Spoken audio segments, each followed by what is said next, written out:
পঞ্চমীতেই পুরোদমে পুজোর পরশেকে বলা যেতেই পারে শারদোৎসবের আনন্দে ডুব দিয়েছে বাঙালি। তাই সবার পুজো ভালো কাটুক, আনন্দে কাটুক, সুখে শান্তিতে কাটুক, এই আশাই আমরা রাখবো।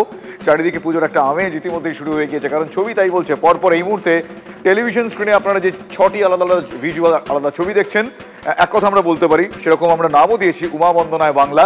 সত্যি উমা বন্দনা শুরু হয়ে গিয়েছে। কাশী বস্ত্রের ছবি দেখছেন, হাতিবাগান সর্বজনীন, টালা প্রত্যয়, সন্তোষ মিত্র স্কোয়ার, নলিন সরকার স্ট্রিট, একে ব্লক, এরকম আজ শহর কলকাতা শুধু শহর নয়, জেলায় জেলায় পুজোর এই ছবি দেখতে পাওয়া যাচ্ছে। পঞ্চমীতে মহাপুজোর একেবারে পরশ। তবে হ্যাঁ, বৃষ্টির ভ্রুকুটি আছে ঠিকই, কিন্তু সেই বৃষ্টির ভ্রুকুটি একেবারে উৎসাহ দিতে নারাজ। তাই উৎসাহে কোনো রকম খামতিও নেই। প্যান্ডেল হপিংয়ে 8 থেকে 80 দেখতে পাওয়া যাচ্ছে। আমার সহকর্মীরা রয়েছেন বিভিন্ন পুজো মণ্ডপে। আমার 3 সহকর্মী এই মুহূর্তে আমার সঙ্গে রয়েছেন। আমার সহকর্মী সৌরভ দত্ত রয়েছেন সন্তোষ মিত্র স্কোয়ার থেকে, যেখানে একটু বিতর্কের বাতাবরণ রয়েছে, একটু ডিটেল জানবো।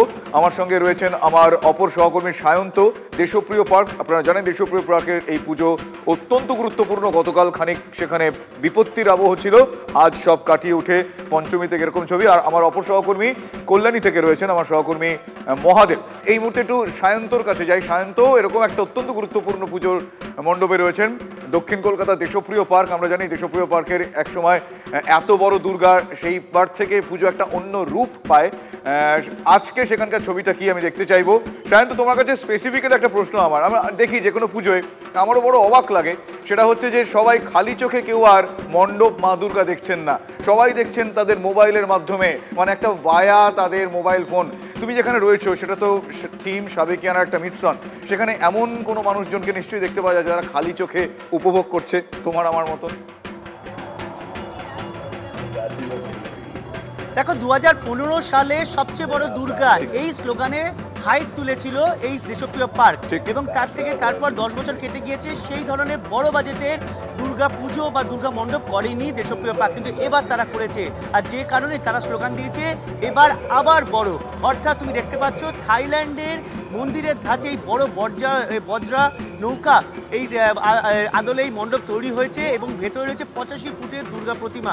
এবং তুমি যেটা প্রশ্ন বললে যে সাধারণ মানুষ চোখ দিয়ে দেখছে কিনা, শুধুমাত্র মোবাইলে না দেখে শুধু সাধারণ মানুষ হ্যাঁ দেখছে। তুমি সেই ছবিটা আমি আকুল পাত্রকে দেখাতে বলবো যে সাধারণ মানুষ কিন্তু সেভাবেও দেখছে, কিন্তু যার সংখ্যা অত্যন্ত নগণ্য। প্রত্যেকে চেষ্টা করছে তাদের মোবাইলে এই মণ্ডপের ছবি হোক, প্রতিমার ছবি হোক, তা বন্দি করে রাখতে।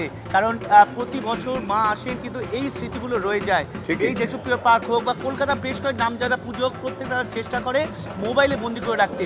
যেমন তুমি দেখতে পাচ্ছ একটা পরিবার, তারা সেলফি তুলে নিজের এই মণ্ডপের সঙ্গে নিজেদের সব পুরোটাকে বন্দি করে রাখার চেষ্টা করছে। এই ধরনের কিন্তু প্রত্যেকে মোবাইলে নিজেদের ছবিগুলোকে বন্দি রাখে। তবে সাধারণ অনেকেই আছেন যারা মোবাইলের মাধ্যমে না, তারা কিন্তু মণ্ডপের সামনে দাঁড়িয়েও তারা চোখের মাধ্যমে তারা এই মণ্ডপ সজ্জাটাকে একদম চোখ ভরে দেখে নিচ্ছে। একই সঙ্গে ভেতরে যখন যাচ্ছে তখনও সে মায়ের প্রতিমা দেখছে। তোমাকে আরও একটা গুরুত্বপূর্ণ তথ্য বলি শুভজিৎ, গতকাল রাতে কিন্তু এই দেশপ্রিয় পার্কে বিপত্তি ঘটেছিল। যেখানে আমরা দাঁড়িয়ে আছি সেখানে মাটি বসে গিয়েছিল, যার ফলে কিন্তু প্রায় ঘন্টা 1.5-এরও বেশি এই দেশপ্রিয় মণ্ডপ বন্ধ করে রাখা হয়েছিল পুলিশের তরফে। তারপর রাতের দিকে আবার চালু হয়, এবং সেই ভিড়টা দেখাবো তোমাকে। দেশপ্রিয় পার্কের ভিড় কিন্তু আগের তুলনায় অনেকটাই বেড়ে গিয়েছে, এবং আমি যখন এই তোমার ছবিটা দেখাচ্ছি তার আগে পর্যন্ত এখানে ঠাসা ভিড় ছিল, এবং এই ভিড় এখনও আসছে। এই দেশপ্রিয় পার্কের ভিড় ক্রস করে তারা ত্রিধারায় ঠাকুর দেখে সোজা হিন্দুস্তান পার্ক, হিন্দুস্তান ক্লাব হয়ে একডেলে যাচ্ছে। অর্থাৎ এই দক্ষিণ কলকাতার পরপর পুজো কিন্তু এই লাইনে রয়েছে। এবং ঠিক তুমি আমাকে অনেকটা নস্টালজিক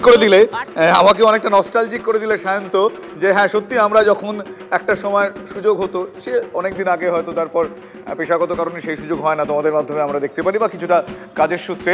হ্যাঁ, ঠিক এই রুটটাই দক্ষিণের মানুষজন তারা করে থাকেন, যে কিভাবে দেশপ্রিয় পার্ক সেখান থেকে একডালিয়া এভারগ্রিন হয়ে যেরকম রুটটা তুমি বললে।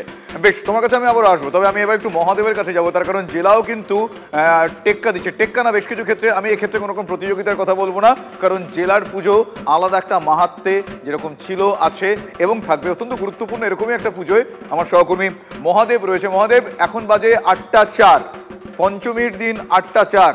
শহর কলকাতার বুকের গুরুত্বপূর্ণ পুজোগুলোতে জনসমাগম দেখে মনে হচ্ছে যে অষ্টমী না নবমী না পঞ্চমী বোঝা যাচ্ছে না, এতটাই ভিড় সেখানে। তুমি যেখানে রয়েছো সেখানকার ছবিটা কীরকম?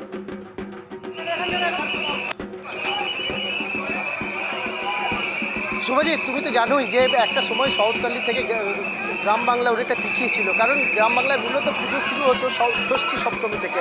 কিন্তু আজকের যে চিত্রটা তুমি যে রাত্রের কথা বললে বা যে সময়ের কথা বললে, আমি একটু ক্যামেরাবাসীকে দেখাতে বলবো সেই চিত্রটা দেখো। পুলিশের আধিকারিকরা কর্মীরা হিমশিম খেয়ে যাচ্ছে, একাধিক ভলেন্টিয়ার রয়েছেন, তারাও কিন্তু হিমশিম খেয়ে যাচ্ছে। কাউকে কোনো মুহূর্তের মধ্যে দাঁড়ানোর তো রেয়াই যাচ্ছে না। তারা যে একটা ক্যামেরা সে ছবি তুলবেন, পরিবারকে দেখাবেন বা সোশ্যাল মিডিয়ায় ছাড়বেন, সে সুযোগটুকু তাদের কাছে কিন্তু নেই। মূলত দেখতে পাচ্ছ যেখানে আমরা রয়েছি, এটি কিন্তু রথতলা সার্বজনীন দুর্গা উৎসব তাদের এই 62 বছরে পদার্পণ করেছে। এবছরে তাদের কিন্তু যে মডেল তারা উপস্থাপনা করেছেন মানুষের কাছে, সেটি কিন্তু আমেরিকার স্বামীনারায়ণ মন্দির। বিগত দিনে দেখো রাজ্যের মধ্যে অন্যতম এই উৎসবে TV9 বাংলার রাজ্যের সেরা পুরস্কার তুলে দিয়েছিলেন এই রথতলা সার্বজনীন দুর্গা উৎসব।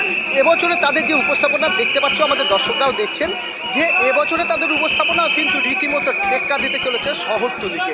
তার কারণ গত কয়েক বছরে যে তাদের যে প্রাইজ তারা পেয়েছিলেন TV9 বাংলার কাছ থেকে, এবছরে তারা কিন্তু দাবিদার হয়ে উঠেছেন। কারণ রাজ্যের অন্যতম যে সকল পুজোগুলি রয়েছে তাদের মধ্যে কিন্তু রীতিমতো টক্কর দেওয়ার শুরু করেছেন। তুমি যে ভিড়টা দেখতে পাচ্ছ, শুধুমাত্র এটা নদিয়া জেলার ভিড় নয়, এটা বিভিন্ন রাজ্য থেকে এসছে, বিভিন্ন জেলা থেকে মানুষ এসছে। তোমাকে যেটা কথা বলছিলাম যে দেখো এই অঞ্চলে কোনো জায়গায় থাকার জন্য একটি রুম পর্যন্ত পাওয়া যাচ্ছে না। অনেকেই আসছেন, তারা স্টেশনে থাকছেন, অপেক্ষা করছেন এবং দীর্ঘক্ষণ অপেক্ষা করে তারা পুজো দেখছেন। এবং শহরতলি থেকে শুধু রাজ্যের বিভিন্ন প্রান্ত থেকে, অন্য রাজ্য থেকে, দেশের বিভিন্ন প্রান্ত থেকে, অন্যান্য দেশ থেকে, সমস্ত জায়গা থেকে কিন্তু মানুষ আসছেন, ভিড় জমাচ্ছেন। তুমি দেখতে পাচ্ছ কীভাবে হিমশিম খাচ্ছে মানুষ। আমি একটু মণ্ডপটাও দেখাতে বলবো। মণ্ডপের প্রতিমাটা কি অসাধারণ প্রতিমাটা উপস্থাপনা করেছেন, যেটার জন্য মানুষ আসছেন দেখতে, ভিড় তো করছেন। কাতারে কাতারে বাইরে লাইন রয়েছে, 3টি লাইন রয়েছে, সেই 3টি লাইন কিন্তু সামাল দিতে পারছেন না উদ্যোক্তারা এবং প্রশাসনের আধিকারিকরা রয়েছেন। একাধিক পুলিশ মোতায়েন করা হয়েছে, একাধিক যে সকল সিকিউরিটি বাহিনী রয়েছে তারা রয়েছেন। একদম তুমি দেখতে পাচ্ছ এটা কি কলকাতার চিত্র, শহরতলির চিত্র নাকি জেলার চিত্র, এটা কিন্তু এই চিত্র কিন্তু বলে দিচ্ছেন যে পঞ্চমীর দিন রাত্রি 8টা, আর সেখানে কি পরিমাণ মানুষের জমায়েত, সে থেকে কিন্তু মূলত বলা যায় যে মানুষের কিন্তু ভিড় কিন্তু যথারীতি শুরু। দেখতে পাচ্ছ যে প্রতিমা দেখতে কিন্তু মানুষ আসছেন, একদমই সেই ছবি আমরা দেখলাম। এবং তুমি ঠিকই বলেছো মহাদেব। আমরা আমার অপর তিন সহকর্মী তাদের কাছ থেকেও শহর কলকাতার বুকে ছবিগুলো দেখছিলাম, কিন্তু জেলার ছবিটা আমার সহকর্মী মহাদেব যেটা এইমাত্র দেখালো, শহরের যে কোনো গুরুত্বপূর্ণ পুজোর ছবিকে কিন্তু টেক্কা দেবে। ফলে এই মুহূর্তে এই হেলদি কম্পিটিশন শহরতলি, মফস্বল, জেলার বিভিন্ন প্রান্তের পুজো এবং শহরের গুরুত্বপূর্ণ পুজোগুলোর সঙ্গে চলছে। কিন্তু এই হেলদি কম্পিটিশনের মাধ্যমে বার্তা একটাই দেওয়া, মানুষ মানুষের সঙ্গে থাকবেন, ভালোবাসায় আরও বন্ধনে তারা আবদ্ধ হবেন পুজোর মাধ্যমে, সেই বার্তা এই মুহূর্তে আপনারা দেখছেন। পরপর আপনাদের সেই ছবি দেখাচ্ছি। দুর্গাপুজোর আনন্দে শহরবাসী মেতে উঠেছেন, একেবারে আনন্দে মাতোয়ারা শহরবাসী। সেই মণ্ডপে মণ্ডপে সেই ছবি দেখতে পাওয়া যাচ্ছে, মানে দর্শনার্থীদের ভিড় রীতিমতো ঠিক করছে। থিম, প্রতিমায় একে অপরকে টেক্কা দেওয়ার চেষ্টা, মানে কে কত ভালো পুজো করেছেন, কে কত মানুষকে আরো কাছে টানতে পারছেন। যে কারণে আমি বারবার বলছি, এই টেক্কা প্রতিযোগিতায় শব্দগুলোর আগে কিন্তু স্বাস্থ্যকর শব্দটা বসবে, মানে হেলদি কম্পিটিশন। এরকম বেশ কিছু পুজো আপনাদের ছবি দেখাবো। আমি পিসিআরকে বলবো পরপর প্লে করতে।